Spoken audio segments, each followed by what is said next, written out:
राजधानी रायपुर का तूता मैदान, जहां इन दिनों सिर्फ प्रदर्शन नहीं हो रहा है बल्कि यहां सड़कों पर सैकड़ों युवाओं का दर्द, बेबसी और टूटता हुआ सब्र दिखाई दे रहा है।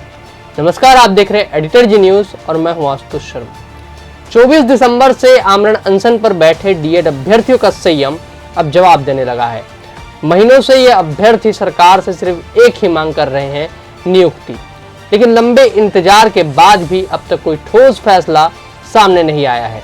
हालात ऐसे हो चुके हैं कि कई अभ्यर्थी जेल जा चुके हैं, कई बार उनकी तबीयत बिगड़ चुकी है, कई बार वे अस्पताल पहुंच चुके हैं, लेकिन इसके बावजूद उनका संघर्ष अब तक खत्म नहीं हुआ है, क्योंकि इन अभ्यर्थियों का कहना है कि अब उनके पास खोने के लिए कुछ भी नहीं बचा है। तूता मैदान में खुले आसमान के नीचे बैठे अभ्यर्थी लगातार भीषण गर्मी, तेज धूप, गर्म हवाओं, आंधी और बारिश की मार झेल रहे हैं।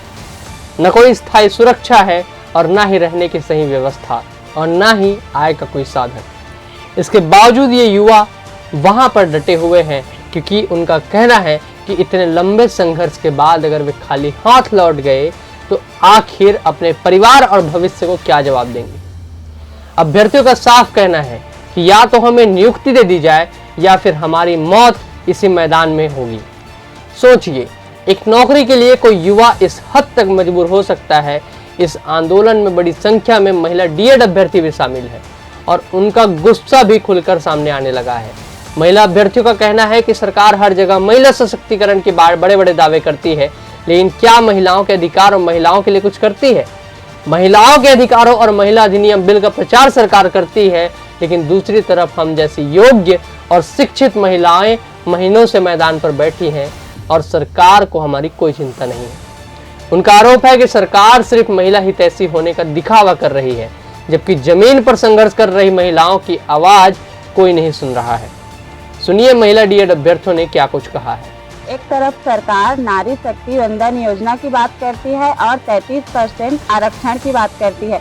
दूसरी तरफ हम महिला डीएड अभ्यर्थी इतने महीनों से तूता धरना स्थल में अपने अधिकार के लिए बैठे हुए हैं, तो ये कैसा महिला का सम्मान हुआ? ना यहाँ पे सुरक्षा है, ना सुनवाई है और ना ही नियुक्ति है। तो किस तरह से सरकार हमारी सम्मान कर रही है? महिलाओं के सम्मान की बात करती है तो कहाँ से सम्मान हमें यहाँ मिल पा रहा है? हम यहाँ इतने महीनों से बैठे हुए हैं, परेशान हैं, शारीरिक रूप से, आर्थिक रूप से, मानसिक रूप से पूरा परेशानी झेल रहे हैं, तो क्या हमारी तकलीफें उन्हें दिखाई नहीं दे रही है?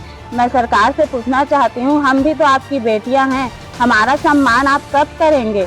हम आपसे हाथ जोड़ के विनती करते हैं कि हमें जल्द से जल्द नियुक्ति दीजिए और जिस महिला सशक्तिकरण की आप बात करते हैं उसे आप सम्मान करके दिखाइए, ताकि हम भी जाने कि आपकी सरकार में महिलाओं का सम्मान होता है। सरकार नारी शक्ति आरक्षण वंदन योजना की बात कर रही है और हम लोग अपना अधिकार की मांग को लेकर पिछले 24 दिसंबर 2025 से यहाँ पर बैठे हुए हैं, तो भी सरकार की तरफ से हमारी सुध लेने कोई नहीं आए हैं।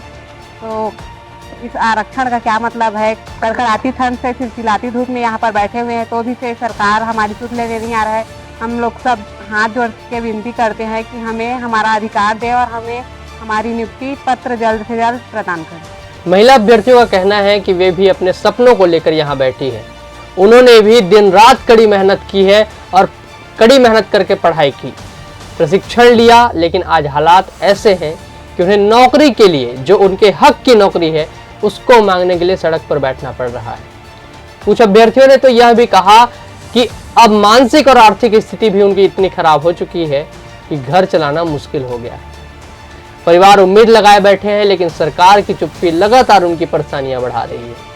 आंदोलनकारी अभ्यर्थियों का कहना है कि वे कोई गलत मांग नहीं कर रहे हैं, वे सिर्फ अपने हक की मांग उनके सामने कर रहे हैं, जिनको उन्होंने सरकार बनाया है। लेकिन सरकार को उनकी तकलीफ, उनकी मजबूरी और उनके हालात नहीं दिखाई दे रहे हैं। अब बड़ा सवाल यही है कि आखिर सरकार इन अभ्यर्थियों को और कितने दिन इंतजार करवाएगी? क्या इन युवाओं की मेहनत और संघर्ष की कोई कीमत नहीं है? क्या नियुक्ति की मांग करना अब अपराध बन चुका है? क्योंकि यहाँ बैठे ये अभ्यर्थी सिर्फ नौकरी नहीं मांग रहे, बल्कि अपने भविष्य और सम्मान और अपने अस्तित्व की लड़ाई लड़ रहे हैं। फिलहाल तूता मैदान में आंदोलन जारी है, गुस्सा अभ्यर्थियों का बढ़ता जा रहा है और अब देखने वाली बात होगी कि सरकार इन अभ्यर्थियों की मांगों को कब तक अनदेखा करती है और आखिर इन्हें किस हद तक मजबूर होना पड़ता है। देखते रहिए एडिटर जी न्यूज़। अगर यह वीडियो आपको पसंद आया हो, इस वीडियो को लाइक करें, हमारे चैनल को सब्सक्राइब करें। इसके अलावा फेसबुक, इंस्टाग्राम और एक्स पर हमें फॉलो करें। नमस्कार, जय जवाहर।